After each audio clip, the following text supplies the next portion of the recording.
Hello everyone, a very warm welcome to Study IAS. I hope you all are doing well. मेरा नाम है तन्वी शर्मा और इस particular lecture में हम देखने वाले हैं होमो नालेदी के बारे में। अब देखो, होमो नालेदी ये जो एक्सटेंट ह्यूमन स्पीशी है, ये इस समय न्यूज़ के अंदर क्यों है? क्योंकि इनका जो बरियल प्रैक्टिस है वो बहुत ज़्यादा डिफरेंट देखने को मिला है। ऑल्सो ऐसे कहा जा रहा है कि शायद इन्होंने अपने आप को एंगेज किया रॉक आर्ट के अंदर, अगर हम साउथ अफ्रीका के केव्स की बात करते हैं तो इसी से रिलेटेड कहीं ना कहीं कंट्रोवर्सी चल रही है। अब देखो, कंट्रोवर्सी क्यों हमारे लिए इंपॉर्टेंट है। सबसे पहले तो होमो नालिदी की अगर हम बात करते हैं, ये एक्सटिंक्ट ह्यूमन स्पीशी है, इसलिए इनका इवोल्यूशन हमारे लिए इंपॉर्टेंट हो जाता है।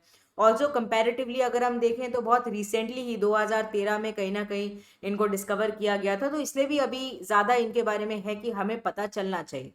अब कंट्रोवर्सी ये भी है कि ये अपने आप को एंगेज करते थे बरियल प्रैक्टिसेस के अंदर। अब हम ये मानते हैं कि हम होमोसेपियंस कहीं ना कहीं इसको लेकर आए थे। ये एक डिस्टिंक्टिव फीचर है जो कि हमें देखने को मिलता है हमारे अंदर, बट इनके थ्रू भी हमें एविडेंसेस मिले हैं कि ये भी शायद ये चीज करते थे। ऑल्सो सिंबॉलिक कार्विंग्स कहीं ना कहीं इन्होंने फॉर्म करी है केव्स के अंदर, उनके बारे में इस समय डिस्कवरी चल रही है। अब होमो नालेदी है क्या? ये ऐसी स्पीशी है ह्यूमन की जिनको डिस्कवर किया गया राइजिंग स्टार केव सिस्टम के अंदर, जो कि यूनेस्को वर्ल्ड हेरिटेज साइट भी है, साउथ अफ्रीका के ये अंदर है। 2013 के अंदर ही कहीं ना कहीं इनको डिस्कवर किया गया। यहाँ पर 15 इंडिविजुअल्स के रिमेन्स मिले थे, विच इंक्लूडेड एडल्ट्स, जुवेनाइल्स, ठीक है, जवान, जो जिन्हें कहते हैं, ठीक है, ऑल्सो इन्फेंट्स, बच्चे, ठीक है, इनके हमें कलेक्शंस मिला, कुछ बोन्स रिमेन्स मिले एंड उन सबको देखा गया एंड ऑब्जर्व किया गया कि ये सब सिंगल होमिनिन स्पीशी से बिलोंग करते हैं। उसके बाद पता चला कि हाँ, ये होमो नालिदी से बिलोंग करते हैं। होमो नालिदी कहीं ना कहीं हमें कॉम्बिनेशन देखने को मिलता है इनके अंदर, primitive as well as modern features हमें देखने को मिलते हैं and they are not a direct ancestor of modern humans, but फिर भी हम इनडायरेक्टली कह सकते हैं कि हाँ, बहुत चीज़ें मिलती हैं। अब डिस्टिंक्टिव फीचर जो कि बहुत ज़्यादा रिसर्च के बाद पता चला, इनकी बोन्स एंड ऑल को ऑब्जर्व करने के बाद पता चला है कि ये बहुत ज़्यादा शॉर्ट, कहीं ना कहीं स्टेचर्ड देखने को मिलते थे, मतलब शॉर्ट स्ट्रक्चर्ड थे। स्मॉल ब्रेन था as compare to the homo sapiens, अगर हम कंपेयर करें तो हमें देखने को मिलता है। एंड इनके आप डिस्टिंक्टिव फीचर, आप इनका नोज देख सकते हैं, इनकी आईज देख सकते हैं and the hair around their face, ठीक है। कुछ चीजें थी जो कि बहुत ज्यादा आपको सिमिलैरिटी देखने को मिलेगी like humans, but they were not a direct ancestor of the modern humans. तो ये अभी तक इनके बारे में डिस्कवर हुआ है।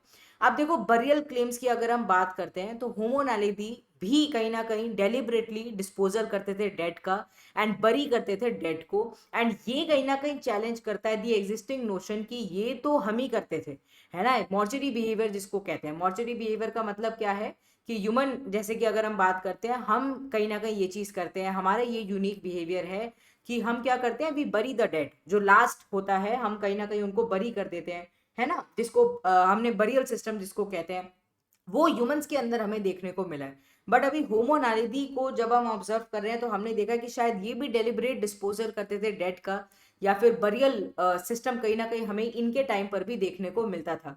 And this behaviour is known as the mortuary behaviour, characterised by the social act and a complex understanding of the death.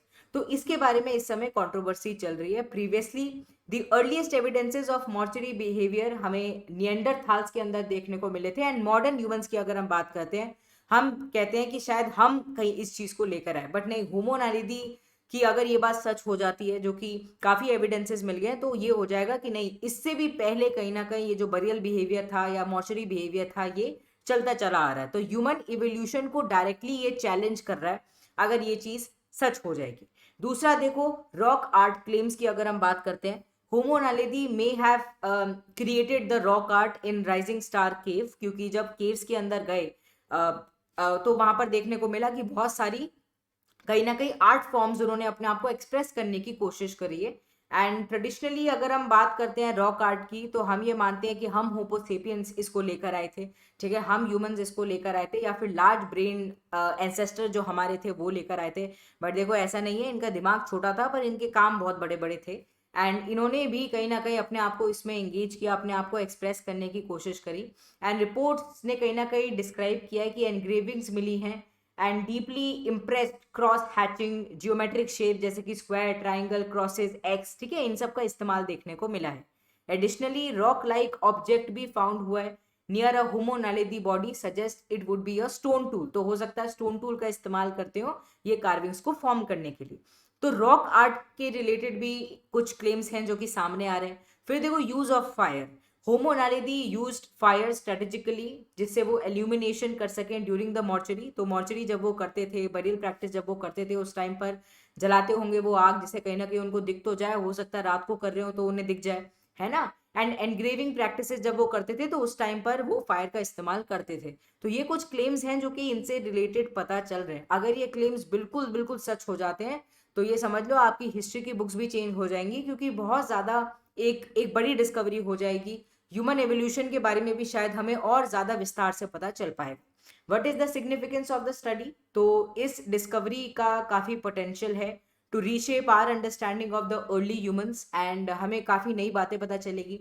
And evidences मिले हैं इंटेंशनल बरियल के, रॉक आर्ट के, यूज ऑफ फायर के। तो इससे पता चलता है कि ऐसा नहीं था कि उन लोगों को जानकारी नहीं थी, कहीं ना कहीं साइंटिफिक वे में वो अपने आप को आप ये कैसे समझ सकते हैं कि साइंटिफिक वे में वो कहीं ना कहीं अलर्ट थे। An excavation of alleged burial, dating of the engraving, comprehensive research on the use of fire necessary है to validate these claims and gain broader acceptance among the scientist. तो scientist इसको और भी ज्यादा, ये जो अभी बातचीत चल रही है, जो क्लेम्स हैं, अगर इनके बारे में ज्यादा एविडेंसेस मिलेंगे उतने ही ज्यादा जो साइंटिस्ट हैं वो इस पे भरोसा करेंगे, एंड उतनी ही ज्यादा फिर और स्टडी हो पाएगी। अगर ये सब क्लेम्स सच हो जाते हैं, बिल्कुल पक्का पक्का हो जाता है कि हाँ ये ही हैं, इन्हीं से ही कहीं ना कहीं हम डेट बैक कर सकते हैं, मतलब होमोसेपियन से भी पहले कोई थे जो कि बरियल प्रैक्टिसेस में इन्वॉल्व होते थे, जिन्होंने रॉक आर्ट कहीं ना कहीं थोड़ा बहुत अपने आप को एक्सप्रेस करने की कोशिश करी, जिन्होंने यूज किया फायर का। तो बहुत सारी चीजें चेंज होंगी, इसीलिए इस समय न्यूज के अंदर है। आई होप आपको ये लेक्चर अच्छा लगा होगा। जाने से पहले आपके लिए एक इंपॉर्टेंट बात, अनअकैडमी के साथ जुड़कर आप अपनी तैयारी को स्टार्ट कर सकते हैं, बेहतर बना सकते हैं। अभी यूज प्राइस में ड्रॉप हो गया है, तो if you are considering to take the Unacademy subscription you can take it right now, आपको बेनिफिट मिलेगा। Also Unacademy UPSC promise is here, prelims clear हो जाता है तो QEP for mains fully paid मिलेगा, मेंस क्लियर हो जाता है तो interview guidance programme fully paid मिलेगा, एंड इंटरव्यू क्लियर होने के बाद अगर आपकी अच्छी खासी रैंक आ जाती है, बढ़िया आप इस एग्जाम को क्लियर कर लेते हैं, तो 100% आपकी फी रिफंड हो जाएगी। फाउंडेशन बैचेस कल से चालू हो गए हैं, यूज कर सकते हैं आप कोड AMS लाइव, ठीक है, AMS लाइव, अगर आप इसका इस्तेमाल करेंगे तो आपको एक्स्ट्रा बेनिफिट मिल जाएगा। फिर भी कोई डाउट है, ये रहा नंबर, यहाँ पर कॉल मिलाकर आप कहीं ना कहीं अपने डाउट को क्लियर कर सकते हैं। चलिए, जाने से पहले लाइक का बटन दबाना बिल्कुल मत भूलना। Also subscribe to our channel Study IAS. चलिए मिलते हैं कल। Bye bye everyone, take care and have a wonderful day ahead.